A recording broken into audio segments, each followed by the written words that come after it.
வேர்க்கடலையில் நீங்கள் ஒரு தடவை இந்த மாதிரி செஞ்சு பாருங்கள். டேஸ்ட்டும் ரொம்பவே சூப்பராக இருக்கும். லஞ்ச் பாக்ஸுக்கெலாம் ஏற்ற ஒரு ரெசிபி.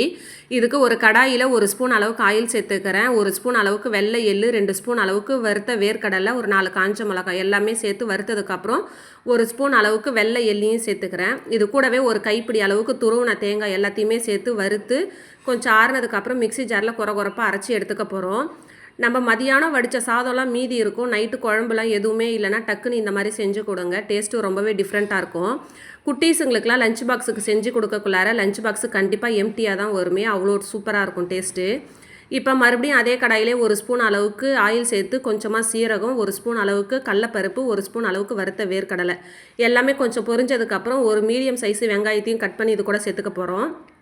இப்போ கொஞ்சமாக காஞ்ச மிளகா, கருவேப்பிலை எல்லாமே பொரிஞ்சதுக்கப்புறம் அரைச்சி வச்சுருக்கிற பொடியும் சேர்த்து நல்லா மிக்ஸ் பண்ணி எடுத்துக்க போகிறோம். எண்ணெயிலே இது மாதிரி செய்கிறதோட்டு இன்னும் வாசனை நல்லாயிருக்கும். இப்போ இது கூட 1 கப் அளவுக்கு ஆறின சாதத்தையும் போட்டு தேவைக்கேற்ப உப்பு சேர்த்து நல்லா மிக்ஸ் பண்ணி எடுத்தோன்னா நமக்கு சூப்பரான மணக்க வேர்க்கடலை சாதம் ரெடி ஆகிடும். இதுக்கு காம்பினேஷன் என்னன்னு பார்த்தீங்கன்னா அப்பளம் நல்லாயிருக்கும், சூப்பராக இருக்கும். இல்லைனா உருளைக்கிழங்கு சூப்பராக இருக்கும்.